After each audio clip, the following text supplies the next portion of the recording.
Assalamualaikum warahmatullahi wabarakatuh. Halo penikmat YouTube di belahan bumi Indonesia dan sekitarnya. Senang sekali di kesempatan kali ini kita bisa kembali berjumpa di segmen Beriman, berbagi ilmu dan pengalaman seputar dunia kepenyiaran. Ya teman-teman, untuk segmen Beriman kali ini saya ingin berbagi pengalaman saya mengikuti seleksi calon penyiar baru di Radio KDS 8 FM Malang sekitar tahun 2002 ya. Ya, barangkali ini bisa bermanfaat buat teman-teman sebagai gambaran bagaimana proses seleksi di radio itu dijalankan.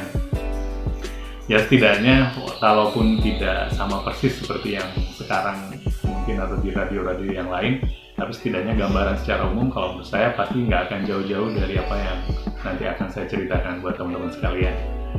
Ya teman-teman, dulu sekitar tahun 2002 ya,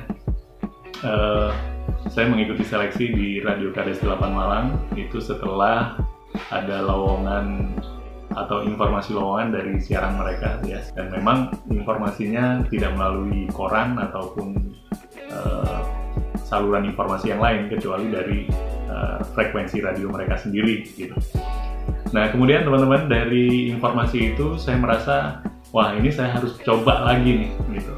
Masalah hasilnya nanti seperti apa, yang jelas saya harus coba. Setidaknya dengan mencoba saya sudah mengetuk pintu kesuksesan saya. Nah, berbekal semangat dan keinginan untuk membuka pintu kesuksesan itulah akhirnya keesokan harinya dengan surat lamaran yang sudah saya siapkan, saya berangkat ke studio mereka di Jalan Raya Langsep Barat ya, nomornya Taklim 30. Masih ingat saya. Nah kemudian nyampe depan studio ternyata tidak berjalan lancar teman-teman ya, karena mungkin mental yang masih rapuh, belum kuat gitu. Kemudian ngeliatin situasi studio rame, ternyata keder juga mental saya nggak berani masuk, saya malah ngacir lurus aja sampai di ujung jalan.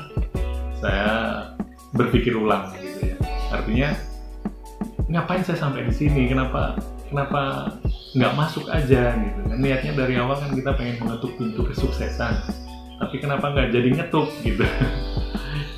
Akhirnya saya duduk sendiri di situ, mencoba memotivasi diri dan mengingat kembali tujuan awal saya datang ke studio itu gitu kan.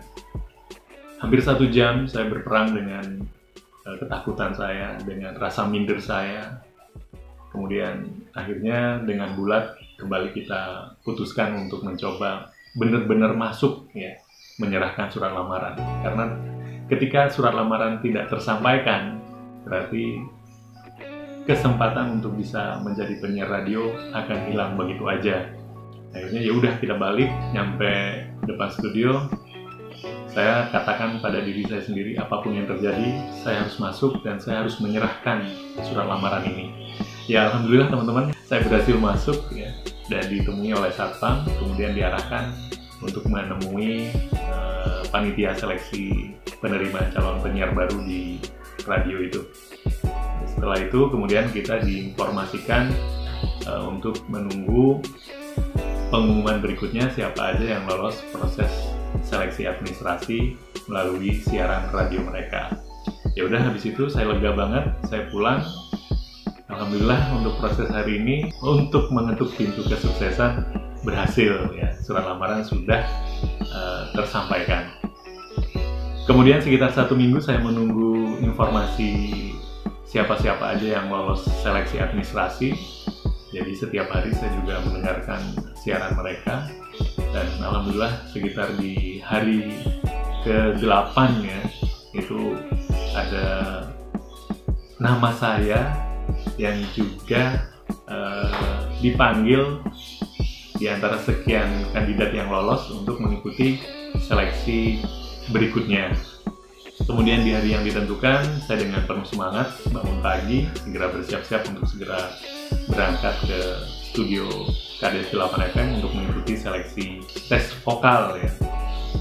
Nah, tes vokal di KDS 8 FM yang saya ikuti waktu itu ada 2 jenis ya, yaitu pertama baca berita, kemudian yang kedua kita baca naskah siaran, jadi seolah-olah kita lagi siaran.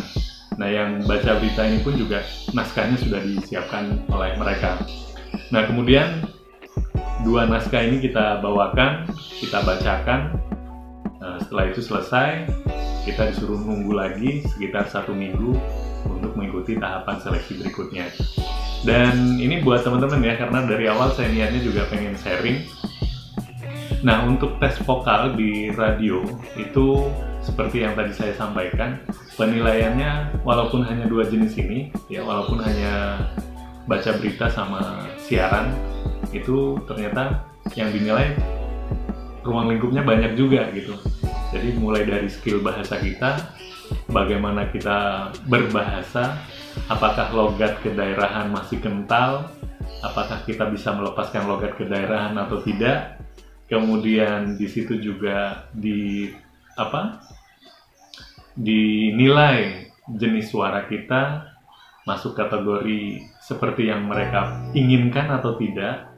Kemudian keluasan kita dalam berbicara atau membaca, ya. Kemudian juga kemampuan kita membaca yang sesuai dengan karakteristik radio, ya. Jadi kalau di radio itu kalaupun kita membaca, kesannya tetap seperti orang bertutur.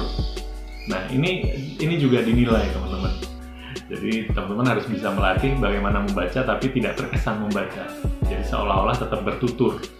Kemudian juga teman-teman harus bisa berlatih bagaimana melepaskan logat kedaerahan teman-teman ketika berbicara bahasa Indonesia atau bahasa-bahasa lain yang memang masuk kualifikasi yang dipersyaratkan oleh radio yang ingin merekrut kita gitu ya. Dan selain itu, keluasan kita ketika kita menyampaikan informasi atau berbicara, itu semua masuk kategori penilaian ketika tes vokal. Kemudian setelah 1 minggu, kita menunggu siapa yang dinyatakan lolos, dan alhamdulillah ada nama saya di sana, sehingga saya berkesempatan untuk mengikuti seleksi yang ketiga. Seleksi yang ketiga ini adalah proses interview. Di interview ini kita dicek sejauh mana wawasan kita berkaitan dengan dunia kepenyiaran, baik itu lagu ataupun juga artis, ya, kemudian kondisi kekinian yang sedang terjadi di sekitar kita. Terus ya seperti itulah, tidak jauh-jauh dari topik-topik itu yang ditanyakan. Nah, selesai seleksi interview ini kita juga menunggu lagi selama sekitar 1 minggu, sehingga akhirnya diumumkan siapa-siapa aja yang lolos. Dari sekian ratus peserta, akhirnya dinyatakan yang lolos 5 orang untuk mengikuti tahapan training 3 bulan.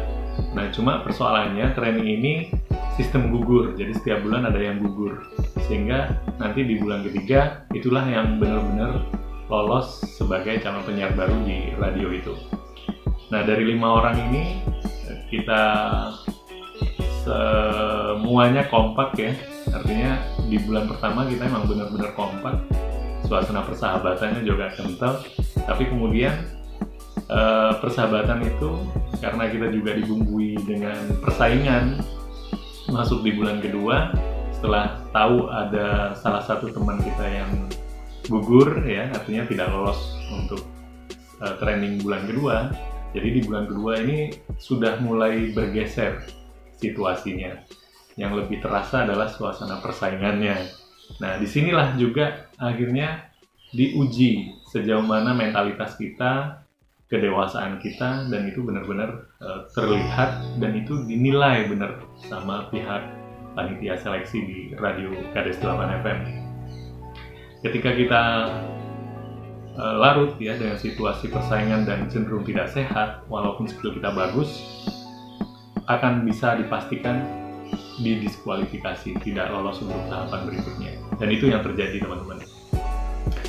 Nah, sebagai gambaran juga untuk proses training ini, setiap hari kegiatannya dari pagi hari ketika awal masuk itu kita senam pernapasan, ya, senam vokal, ya, A, I, O, E, O, senam humming, ya, semuanya kita lakukan. Setelah itu kita latihan menulis naskah siaran. Kita diajari cara menulis naskah siaran, kemudian dituliskan di sebuah buku, dan setelah itu kita rekam, kita bacakan, kita rekam. Karena memang seorang penyiar baru itu tidak mungkin bisa langsung improve ya. Jadi untuk tahapan awal memang harus ditulis itu naskah siarannya, sehingga bisa jadi antisipasi ketika kita blank, ada naskah yang bisa membantu kita. Nah, setelah sore hari, rekaman itu kita serahkan ke manajer siar untuk dievaluasi dan diberi masukan, kemudian diberi arahan ya, untuk langkah perbaikan apa aja yang perlu kita lakukan agar siaran kita lebih baik. Itu setiap hari kita lakukan. Nah, berbekal dari setoran rekaman itulah penilaian dilakukan. Nanti di akhir bulan akan ditentukan siapa aja yang lolos dan siapa aja yang dinyatakan gugur. Barangkali itu teman-teman ya tahapan proses seleksi yang ada di radio. Jadi jangan lupa untuk teman-teman yang memang berminat untuk mengikuti seleksi calon penyiar baru, siapkan mulai dari kemampuan bahasanya, kemampuan berbicaranya, ya, seperti yang sudah saya sampaikan di video-video sebelumnya, bisa dicari di channel ini. Kemudian juga siapkan mentalitasnya, siapkan rasa percaya dirinya. Insya Allah dengan semua persiapan ini, teman-teman akan lebih lancar mengikuti tahapan seleksi calon penyiar baru di radio kesayangan atau radio impian teman-teman sekalian. Baik teman-teman, terima kasih sekali lagi. Mohon dukungannya untuk channel ini biar bisa terus berkembang. Ya, ketika channel ini ada yang mendukung, saya pun juga pasti akan lebih bersemangat untuk terus berkarya, memproduksi video-video bermanfaat selanjutnya. Terima kasih. Wassalamualaikum warahmatullahi wabarakatuh. Bye-bye.